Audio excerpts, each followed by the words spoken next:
Class, my name is Ricky Rogers. This is Sydney Miles, my cousin. You feel me? We're from Sanford, Florida. Um, Home of the Trayvon Martin incident. Um, Today I'm gonna basically give you an insight on how it was growing up in Sanford, from being a young black child to being an adult. So, Sydney, I want you to give me your perspective of growing up around Sanford. How was it starting from when you were in elementary school?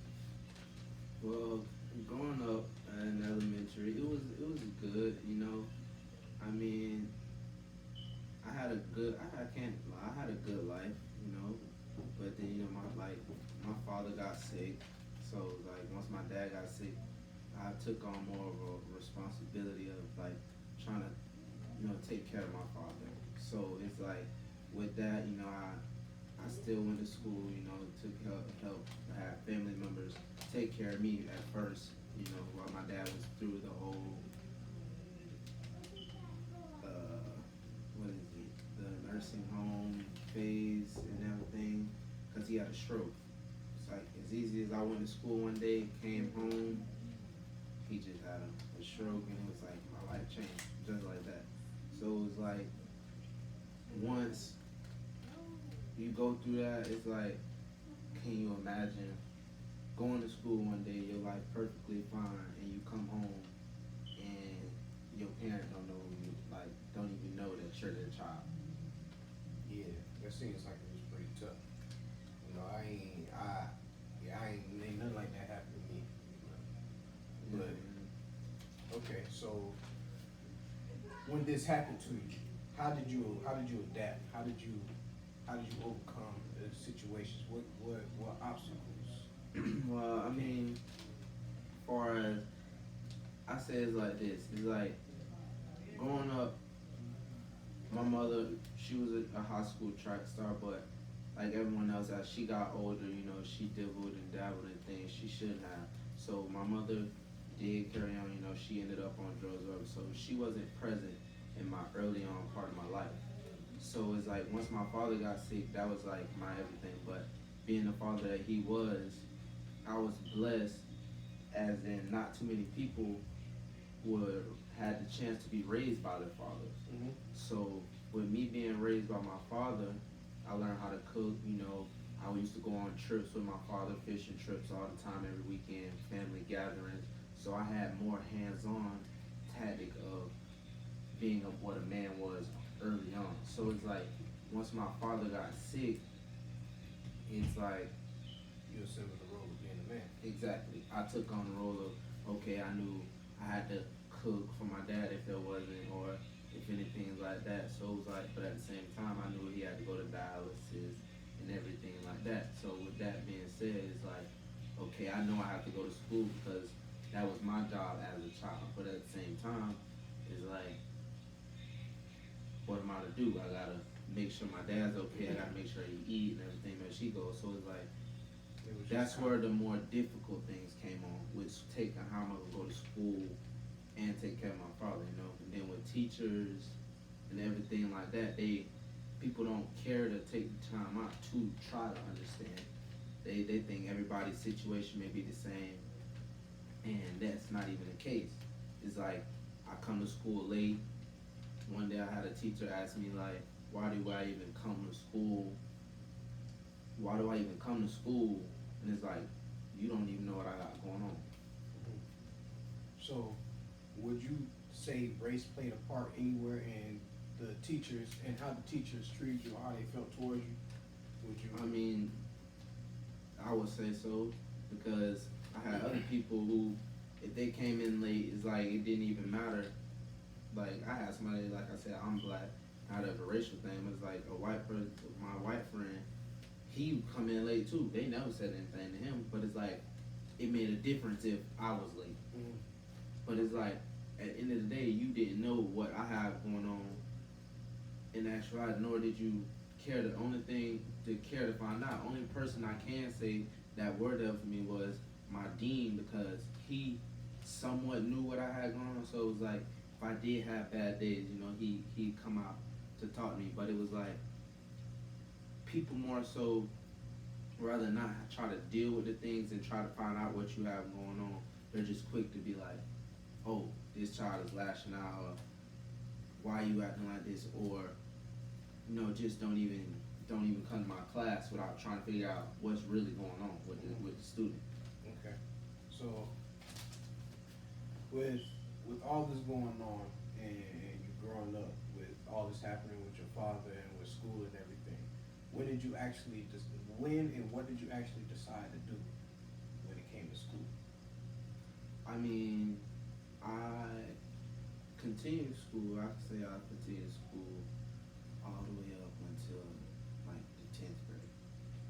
Once it's like I got to that point, it was like I really have to focus more on like my home and how am I gonna like manage. So it was more so I was doing little side jobs, like we cut grass here and there or whatever the case may be. Like my dad had different friends and everyone that had like pretty much like own companies and different things like that. So it was like I more was starting to look for jobs and different things like that. Okay. But it's like I had to do whatever I had to do in order to make extra money to help my father. Yes, by him being sick, he had a check, but it's like they only gonna give you so much. Like, how you gonna pay bills? And by the time you pay all your bills, basically they give you like $900 a month. By the time you pay all your bills on this apartment, what do you got left?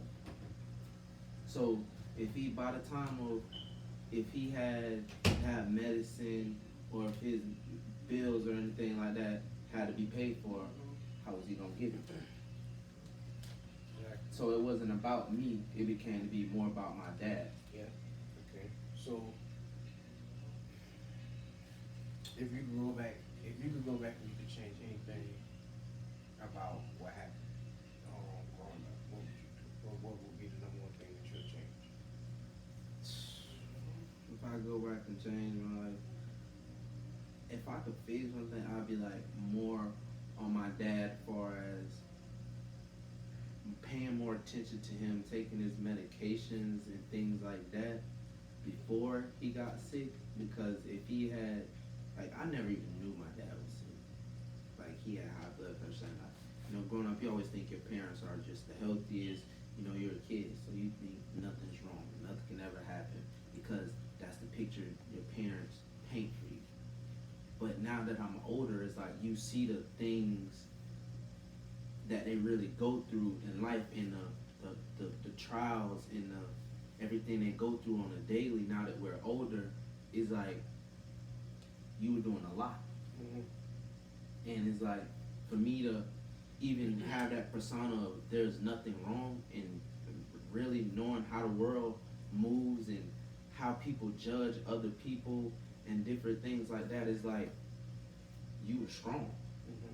So it's like, if I could make this man, this strong-minded man, still be in his great health, my life would have been great. Like, I could see I could have done anything, because like seeing him being a strong man that he was, and the way he was on me to make sure that I was doing right, I could have been anything. Like, Exactly. the sky was really the limit. Exactly. How old was you when you started like assimilating the role as an adult? Like 10.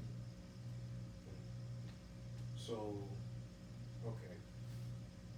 So with you assembling the role as an adult, and you happen to go out and you find a way to make money, doing whatever you did to make money, whatever it was, if it was washing cars or cutting grass, however you was doing it. How did you deal with society? How did you deal with the people around you, the outsiders?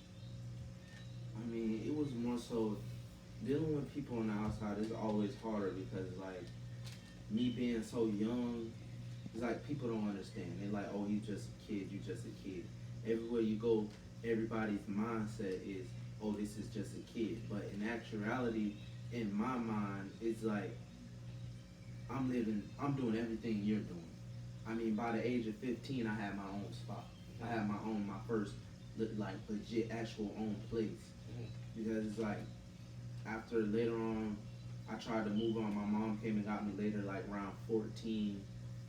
It was like they had this saying, the grass isn't greener on the other side. So it was like, yes, my mom, she wasn't on drugs anymore or anything. She fought back to get her kids, but it's like she has a husband, so it's like he's controlling. So it's like you have this controlling one. It's like whatever he says goes. So if we're always bumping heads, it's like I'd rather not even be there. So if I didn't want to be there, it was like I knew I had to do what I had to do so that I would be comfortable. So like I said, by 15, I had my own place. So it was like it was always harder because I didn't have that lean on parent that I always had. So it was like my friends always, no one my age could understand what I was going through. So it was like I always had to have older friends and everything. So it's like I always, in my mindset, is why I have the mind that I feel that I have today, is because I always had to be around others who are older than me. So I had to learn everything faster than others. And exactly what kind of guy would you explain yourself to be today? I mean, me, if I call myself, I mean, I'm not the toughest guy. I feel I'm more understanding. I'm really kind when I really feel that I shouldn't. People can run over me. I try to find the best in people, in no matter what situation. I try to be the best person that I can be. But it's like if I feel I can help you, I can, because I feel that I'm blessed than more than others. So if I'm in a predicament, even if I'm at my worst, I may not even have a lot of money in my pocket. But if I'm driving down the road, me and my girl might stop. If I can say if I only got $20 in my pocket. There's been times if I only got 20, I give 10 of my 20 to the homeless person because I feel like, guess what, I can get it back. It's no big deal. You know, so it's like we'll go buy coffee or donuts, just go give them out. You know what I'm saying? You do things because if you can bless others and still be good, because God's gonna bless me. You always comes back around. Exactly. Okay, so I got a couple more questions for you. And I just wanna understand. I would say I want the audience to understand where you come from. When I ask you these last couple questions, so as deep as you can get about the questions I asked you, go to deep.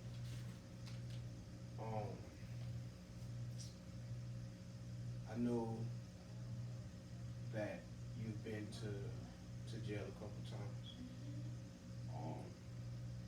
And I just want you to explain your experience with officers and just police, how you interacted with the police, how police interact with you. Because coming from Sanford, we have a very small police academy. We know the officers. You know, it's not really like you run into a different officer every day. You know, the same officers that's in the city now are the same officers that were in the city when we were young. Correct. So I just want you to explain your experience with the officers growing up from little to now. Well, okay, so it goes back to like when I was in Journeys, for example. What exactly is Journeys is a alternative school. Okay, let's start from like this. I went to Sanford Middle. My little cousin died. Once my little cousin died, it was like, well, when my dad got sick, that was someone that was also close to me, that was there with me through all that I was going through. So it's like once my little cousin died, he got killed, or however you may say, they try to say self-inflicted or whatever the case may be. So it's like that really bothered me a lot. So it was like people were posting about it and all these different things like that on Facebook. So it made me lash out to the point where it was like anytime I see him or anybody has something to say, you know, I would react. So that would cause me to go to alternative school, which is Journeys Academy. So once I started going to Journeys, you know, I was, like I said, I was never really a bad kid, so it wasn't like I was on probation or anything like that. But it was like once I started going there, and based off the people I was hanging around, it was like, yes, I hung around with other people that might have been on probation or anything like that, but we had officers that would like. There's a officer that when I was there, um, he was what was his name? Deputy Green. He was a very fast officer. But Deputy Green used to say stuff like, "Who your probation officer? Who your probation officer?" I'd be like, "I don't got one. Why?" He'd be like, "Oh, not yet, not yet." But it was like anything we did, anything I would do, he'd be right there, just like, "Oh, you got a referral? Oh, I'm ready to take you to jail." Like anything I did, they was just. It seemed like they just were out to get me or one of my friends for anything we did. I had a friend that literally was on probation, and one referral. Basically, if you get a referral, if you're on probation, you go to jail. Well, he was already fighting a case for something my dad he did or whatever, and it goes down like all he did was bring a hat to school, and you weren't supposed to have a hat, but the principal knew that. So the principal knew that if he got a referral, he would go to jail about a hat. I mean, it's just a hat. They didn't run it all that deep. So it's like, but the officer seen the hat. The principal gave him back the hat at the end of the day and told him just don't bring it back anymore. The police seen him hand him the hat. They came and put him in cuffs and was like, "Oh no, you supposed to get a referral for that." My friend ended up going to jail for 4 years for that. Because all he needed was Yep. one violation. Yep. That's crazy. To go all the way to, we walked from school. They used to follow us from school just to follow us And all the way. were these officers, were most of them, were they black, were they white, were they a mix of races, what? They were just officers in general. It wasn't even about race.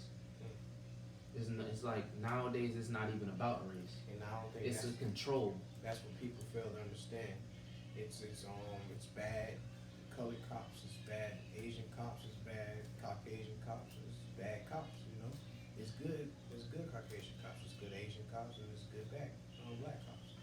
You know, and that's what I really wanted to really get to understand and really get my point across right there. And it's also like all the way up until as an adult, you know, I was incarcerated, and when I was in there, you know, I had a uniform. For example, it was like we were playing cards, everything. I had put in an order for another uniform because the one that I had was a little too big. So it's like those are, if anyone that knows that if someone goes to jail, you know, they give you boxes and everything, but it's like what they give you is what you get. So it's like if you get something too small, that is going to deal with. If you get something too big, you got to deal with it until they get some of your size, or you got to put in an order and they get time to feel it, they feel it. So I was in there and I was standing at a card table, and when I was standing at a card table, I tell you everything I'm telling you is a true story. I was standing at a card table, and the officer of our pod walked out. And when the officer of our pod walked out, like everybody, like it's like a lunchtime. Everybody has a shift, a full shift to work. But an hour out of their shift is a step-in officer. So our officer left to go to lunch. They had a step-in officer. It's a Hispanic officer. He was just walking around the pod. And the officer walked up behind me while I was at the card table. He was like, "I have a question." I was like, "What's your question?" And he said, "When I walk up behind me," he said, "when your boyfriend walks up behind me and put his in your, does it hurt?" And I looked at him like, "What?" And I instantly snapped. Like I said, that's sexual harassment. The first thing they tell you, "Oh, call Priya, this, that, and the third on sexual harassment." So me being me, as a man, I felt tried. So my reaction was to lash out. But before I lash out, I get on the phone, I call my mom, I tell her what happened. She's like, calm down. I'm gonna call up there. But guess what? Me being me and my attitude, guess what I do? After I call my mom, now I know that she knows what's going on, it's react time. So I react. I'm like, "Oh no, you tried me, da da da da." He tried to leave. The officer of our pod comes back. I tell him what happened. When I tell him to call Sarge. She's like, okay. Just tell him what happened. I tell him what happened. The officer tries to leave the pod. So me, I go behind, and the officer, like, rah. They all come in there, the officer swarm me. Now they all swarming me as if I was the problem. Mm-hmm. But I'm telling this man just pretty much just walked up, brushed me, and just made a sexual harassment comment. And now it's like, I'm not supposed to feel no way. Mm-hmm. Next thing you know, I'm going to the box. Y'all trying to sit me and lock up because I was sexually harassed by an officer. Mm-hmm. But once again, guess what? Everybody in the pod fill out statements and everything like, oh no, this he did try and this, that, and the third. But us as inmates, they don't hear that. Yeah. But the fact that only reason that made a difference is because I got that phone call out before I reacted. So it's like my mom, by her being on the outside and them trying to lock me up, and my mom knows what's going on. This and third, then you got everybody in the pod or study writing these statements. You telling people, oh, y'all gonna lock them up. Everybody get on your bunks, but the pod is acting out because it's not fair to us. Because of our situation, because we're the inmates. I mean, the officers, once again, because they're officers, they're always going to be put in a position of they're right, no matter, even when they're wrong. Yeah. Okay. Versus if I were to say that as an inmate to a female officer, Mm-hmm. I would have been getting a new charge. I would have been going to intake. I would have been getting rebooked because that's sexual harassment. Because those, if I said those same exact words to a female officer, you know how quick they would have sent me to the box for sexual harassment charges. Mm-hmm. I believe everything you said, and it just goes to show how corrupt the system is, and you know, it's gonna change one day. It's gonna change one day. We just gotta keep doing what we're doing, you know, living our life the way we're living our life. But it was nice talking with you about this. You know, thank you for opening up to my class and my professor about your personal life experience. I know they're gonna appreciate listening to this and watching this. Again, my name is Ricky Rogers. This is my cousin Simon Miles. Thank you. That's it. You're done. That's an A right there.